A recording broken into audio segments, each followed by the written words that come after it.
Essa aula é sobre função de transferência, zeros, polos e resposta do sistema, e resposta a impulso, degrau, rampa ou senoide. Esse material está no NISE nas seções 2.2 e 4.2. Ao final dessa aula, o aluno deverá saber expandir frações parciais à saída, em S, de um sistema, facilitando a transformada inversa de Laplace, e também a influência da função de entrada na saída do sistema. A gente vai ver expansão em frações parciais. E para isso a gente vai precisar saber a raiz dos denominadores, certo? São polinômios em S. E a gente vai ver como a gente faz essas expansões para o caso que as raízes são reais, simples ou múltiplas, ou então complexas. A gente vai ver também qual é o efeito de zeros e polos na resposta do sistema e a influência da entrada na saída, principalmente para 4 tipos de entrada: impulso, degrau, rampa ou senoide. São as mais usadas. Bom, quando a gente tem um sistema qualquer, nesse caso aqui um massa-mola amortecedor, eu, por exemplo, estou interessado na posição dessa massa, tá? Eu conheço quais são as forças aplicadas nessa massa, e eu tenho uma equação diferencial. Uma das maneiras de resolver o meu problema aqui seria aplicar a transformada de Laplace. Nesse caso, eu aplico a transformada de Laplace na equação diferencial, e aí eu vou transformar o meu x no tempo em um x em s. Tá? Então eu vou ter, aplicando os dois lados, ms² x de s, mais cs x de s, mais kx de s igual a f de s. Tá? Então, se eu quiser resolver isso aqui, para x, isolo x na esquerda, eu vou ter x de s igual a f de s sobre ms² mais cs mais k. Tá? Então, se eu quiser agora considerar que eu tenho uma entrada em um degrau, certo? Ou seja, uma força de 1 newton que começa nula, no tempo zero sobe para 1 e se mantém até o infinito, certo? Essa função no tempo, em f de s, vai ser 1 sobre s. Tá? Então, o meu x de s vai ter essa cara aqui. Tá?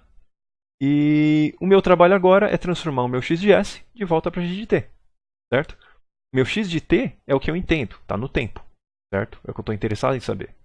Então, a transformada de Laplace me facilita a resolução de equações diferenciais para ser usadas dessa maneira. Certo? E mesmo que eu não saiba o meu x de t ainda, eu consigo ver que, olha, eu tenho aqui uma expressão em S, certo? E eu consigo ter uma estimativa qualitativa da saída através dos polos e dos zeros dessa expressão aqui. Para fazer a transformada inversa de Laplace, uma das maneiras é expandir em frações parciais que você já tem em S. Tá? Porque isso facilita o uso de tabelas. Em vez de usar a definição, a gente pode usar tabelas para fazer essa transformada inversa. As tabelas vão ter a relação entre funções em S para alguma função em T, certo? No tempo, que eu estou interessado em e o que eu consigo entender realmente, certo? E aí passa a ser um problema de como é que eu vou calcular os coeficientes dessas frações parciais. E o que seriam essas frações parciais? O meu x de S pode ser um numerador, que é um polinômio em S, dividido por um outro polinômio em S, no denominador, certo? Isso aqui, eu quero saber quais vão ser as frações parciais que eu vou somar, certo? Isso aqui vai depender das raízes desse polinômio no denominador. Tá? Então, nesse caso aqui, eu vou ter s vezes ms² mais cs mais k. As raízes desse polinômio aqui vão ser 0, porque eu tenho esse s solto aqui, né? E esse ms² mais cs mais k igual a 0, pela fórmula de Bhaskara, eu tenho aqui dois valores, certo? Que eu pego a partir do m, c e do k. E tendo esses três valores de raízes, 0 e esse S1 e S2, eu monto as minhas frações parciais, certo? Então vai ser A sobre S, tem a ver com essa raiz igual a 0, mais B sobre S menos S1, tem a ver com a raiz S1, mais C sobre S menos S2, tem a ver com a raiz S2. Tá? Então, agora o meu problema é achar o que é A, o que é B, o que é C. Tá bom? Conhecendo as propriedades da transformada de Laplace e da transformada inversa, fazendo a transformada inversa aqui, o meu x de S vira um x de t. E aí fazer a transformada inversa dessa soma vai ser a mesma coisa que fazer a soma das transformadas inversas. Certo? Então, é mais fácil achar na tabela essas frações parciais mais simples do que uma coisa complicada como essa aqui. Certo? Por isso que a expansão em frações parciais vai ser um instrumento bem interessante para a gente.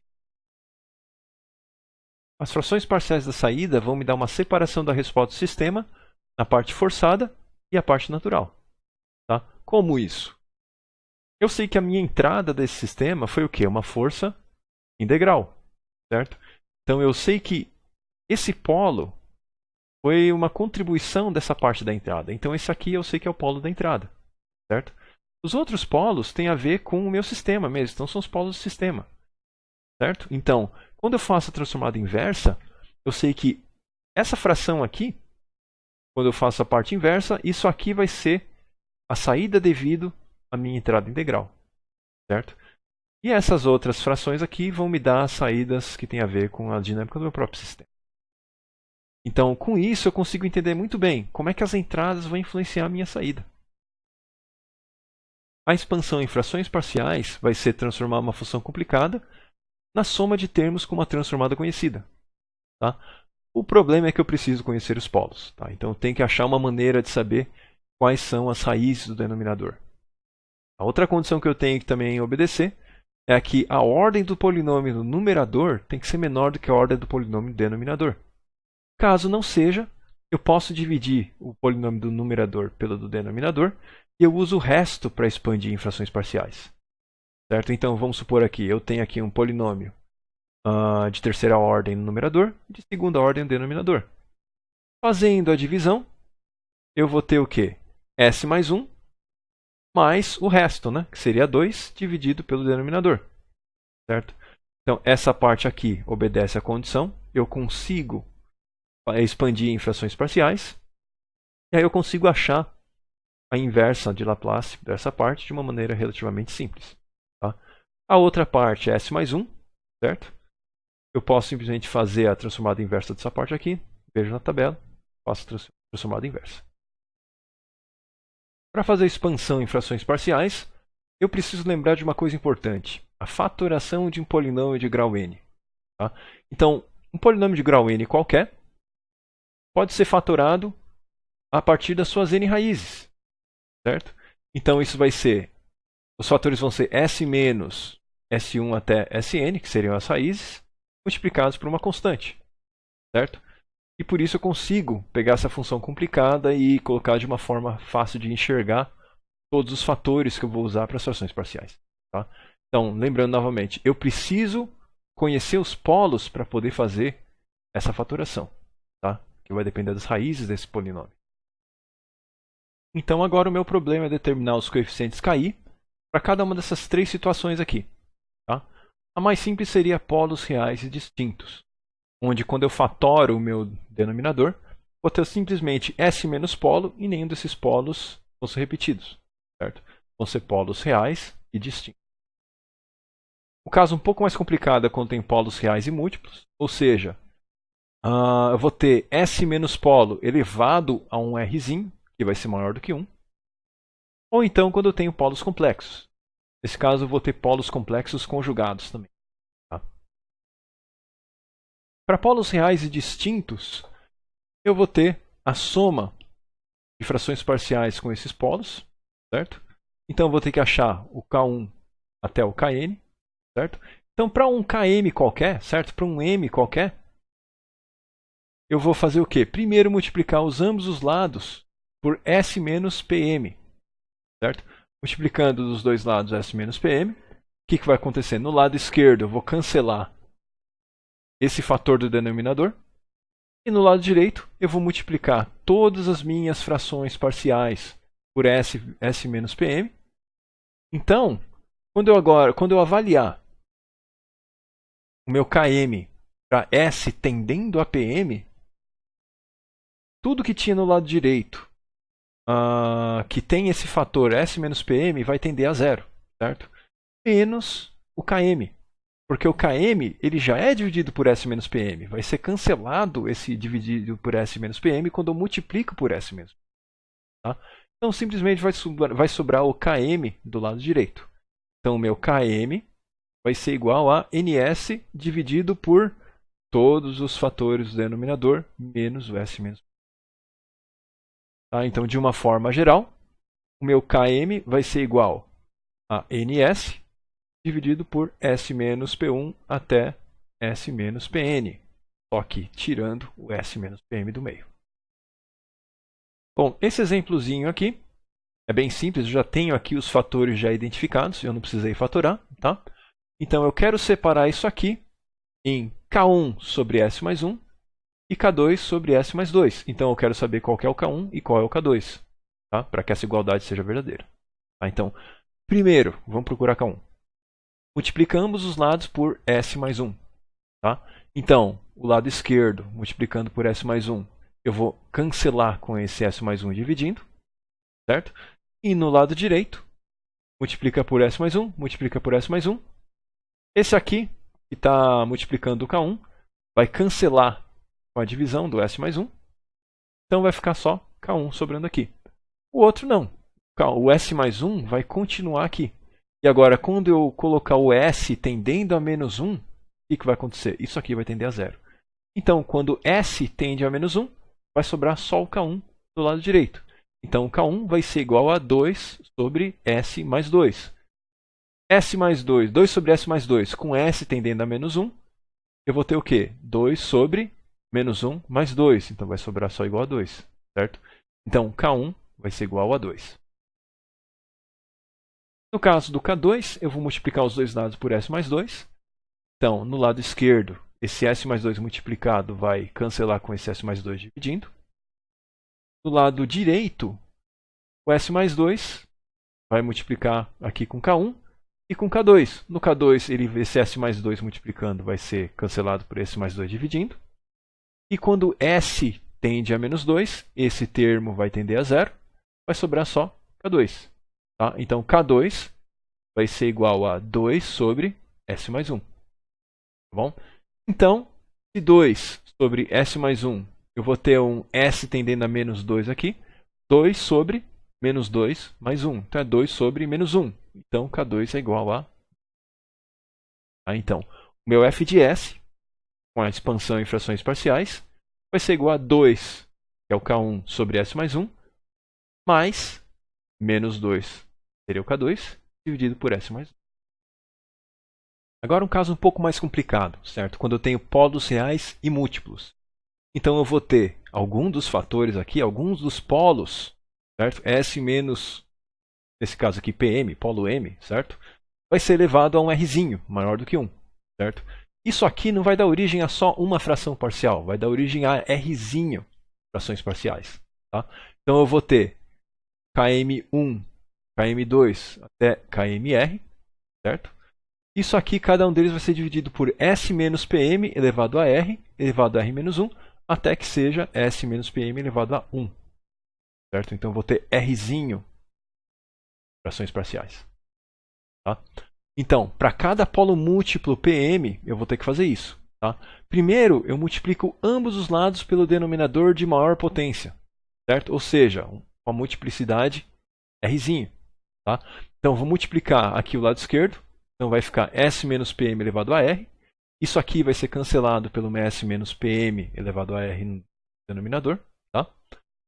E no lado direito, eu vou ter tudo isso aqui multiplicado por S menos Pm elevado a R, certo? Então, nesse caso aqui, para o Km1, ou seja, porque tem a divisão por S menos Pm elevado a Rzinho, ele vai cancelar, certo? Nessa multiplicação, vai sobrar só Km1.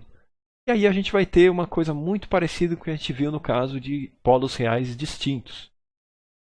Por mais que eu tenha divisões por S menos Pm, eu vou ter potências diferentes, dividindo e multiplicando.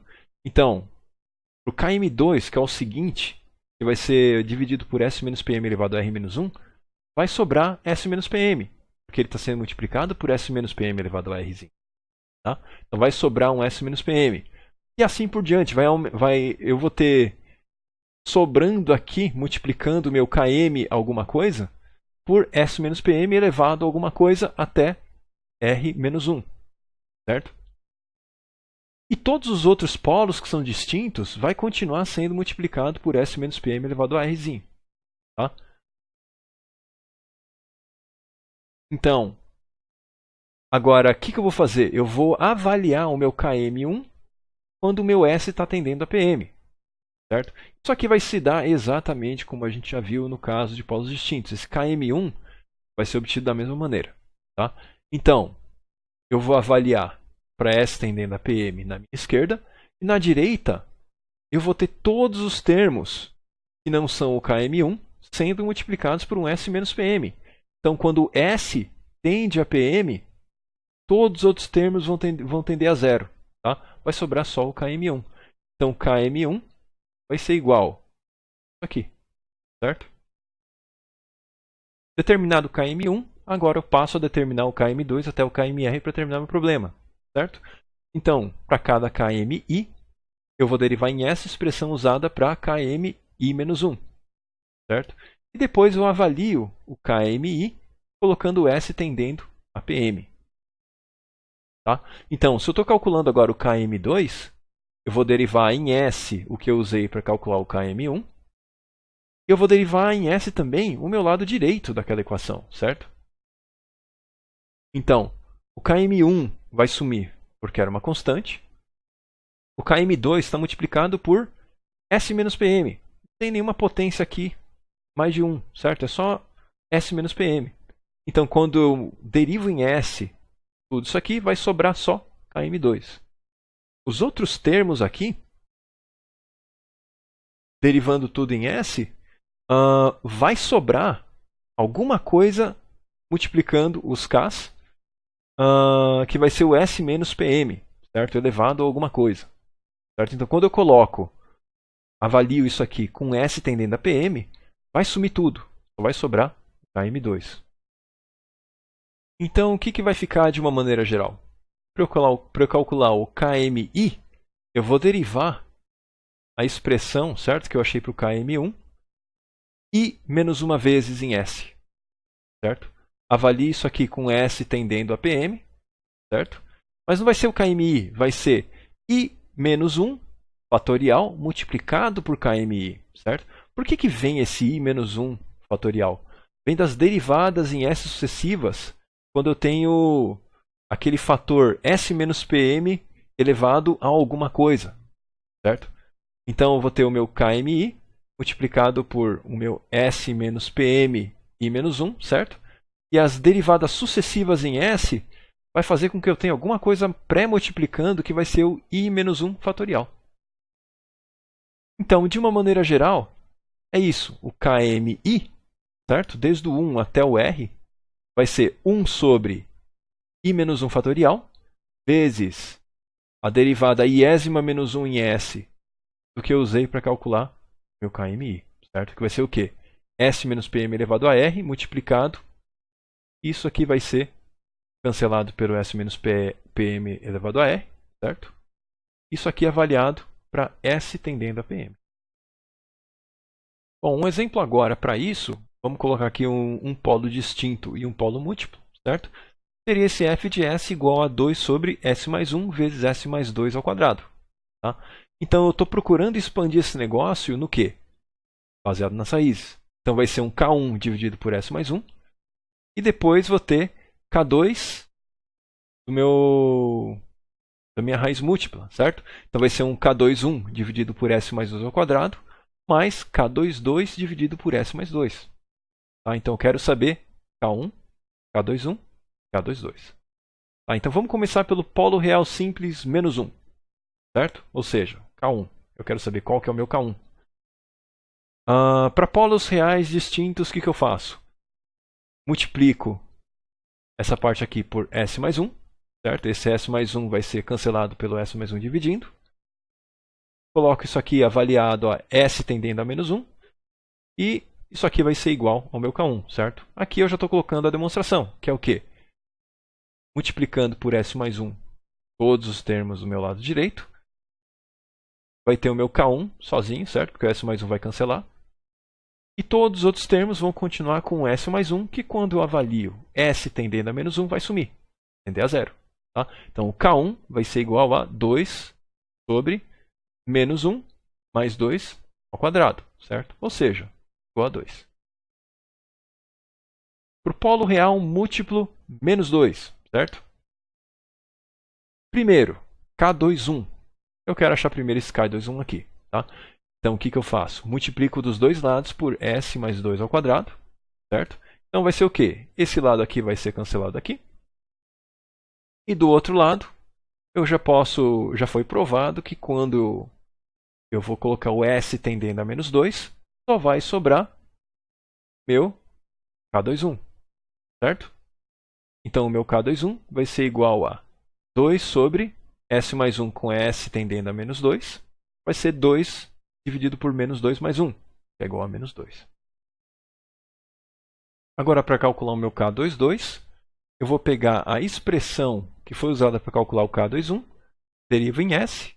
Isso aqui vai sobrar menos 2 dividido por S mais 1 ao quadrado. Tá? No meu lado direito, eu não precisaria fazer todo esse cálculo, mas para demonstrar que realmente funciona, tá?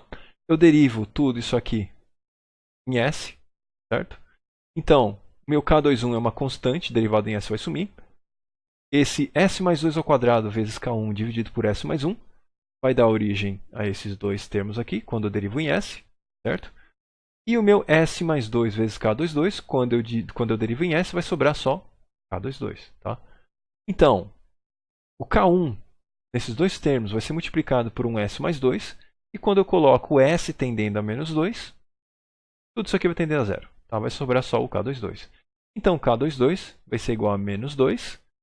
Com S tendendo a menos 2, vai ser menos 2 mais 1 ao quadrado, que vai ser igual a menos 2.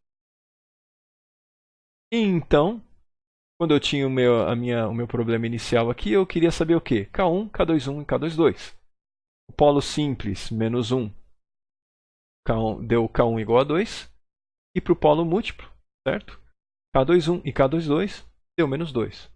Então, essa seria a minha expansão em frações parciais. O terceiro caso seria para polos complexos. Da mesma forma que a gente fez com os polos reais distintos, a gente vai usar a mesma técnica para polos complexos. Tá? Note que os polos complexos serão conjugados. Tá? Eles vão aparecer conjugados para você. Que vai ser o quê? Vou ter a minha parte real, mais menos número imaginário e a parte imaginária. Tá? E quando você fizer a transformada inversa de Laplace, aplica as identidades que vêm a partir da notação de Euler, certo?